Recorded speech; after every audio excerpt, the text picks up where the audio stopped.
Hi guys. All right. Hope you brought Grandma's rolling pin, or maybe you have one of your own. I have a couple. This is my rolling pin, and I don't know that this was my grandma's. I think this is my husband's grandfather's or something at some point, but it's missing a side. Doesn't matter. And then I have this one. You've probably seen these. You can get them like Walmart, Target, that kind of place. But they kind of help to press on your muscles a little bit more. But the point of the Grandma's rolling pin is to do some fascia release and just some muscle manipulation, a little bit more than what a regular stretch is. And you're probably going to want to pinpoint certain muscles. This can be great with a partner who is not looking to hurt you because it can be a little bit tender.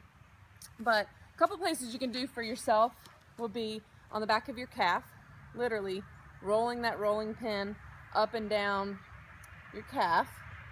Either kind, either one you have is good. From side to side on your calf muscle, like this. Even your shins, especially if you've been doing a lot more walking or walk jogging than you have been doing, right around the shin. Just gently, not hard press. We're not like tenderizing meat. I mean, we kind of are actually, but that's not the goal. Okay? Then you can do the front of your thigh, like this. Make sure with the thigh, I'm going to turn sideways and sit like this. Make sure with your thigh that you really do the side from your hip to your knee. It's what we call the IT band, the iliotibial band. Runs from your hip down to your knee, and it actually holds all of your quadricep muscles in place when you walk fast or run. Takes a lot of heat, so to speak. So they get really tight, especially in runners. We always encourage some fascial release in the IT band. Can actually be causing some knee and hip pain. So again, along the top of the thigh, inner thigh, and then of course you can do the back of your thigh. And I'm going to tell you what feels really good. Honest to goodness, I have one of these. It's orange. And I will put it under my desk where I sit and do work. And I will just rub my, oh, that feels so good. I'll just roll it on my feet. So that wouldn't be so great with a regular rolling pin. But with this knotted type of roller, feels really good. I'll tell you one thing you can do. If you notice that your feet are achy, really bothering you, or if you've heard plantar fasciitis, if you've heard that term or ever had it before, it's classically described by people who have plantar fasciitis by when the first thing you get up in the morning and the first couple steps you take, the bottom of your feet just hurt desperately. That's classic. When we hear that, we always think, all right, we've got some plantar fasciitis coming on. So this is great for plantar fascia release, but also what you can do is take a nice, pour a little bit of water out of a 16-ounce water bottle and freeze it. And you can put that water bottle under the balls of your feet and roll it back and forth too.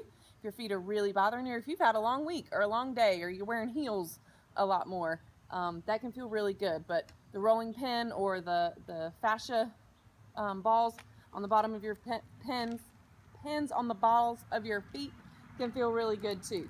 So bottoms of your feet, front of your shin, calves, quads, hamstrings, you can do all by yourself.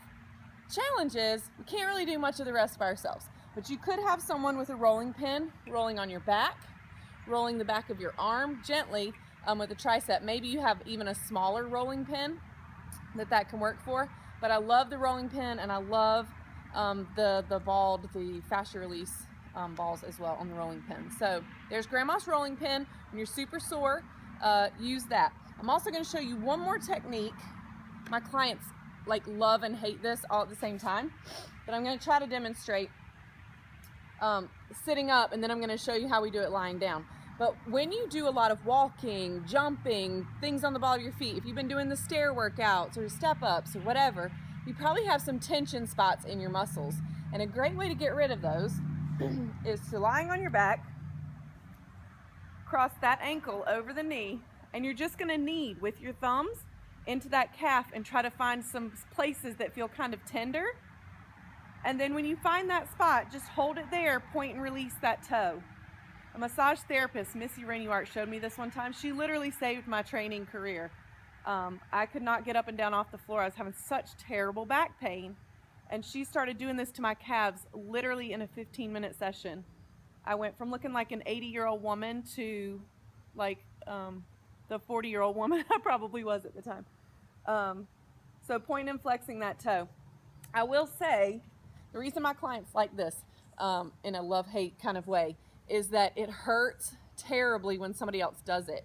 Because really what you're trying to do is find where those knots are in the muscle, and you're just pushing there and lifting that toe or point and flexing that toe.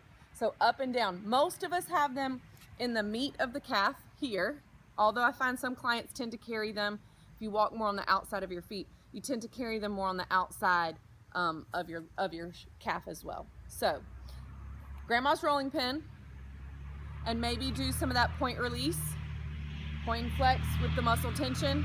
See if that can help calves if they're tired, feet if they're tired, and might even help your low back some too. All right, get working.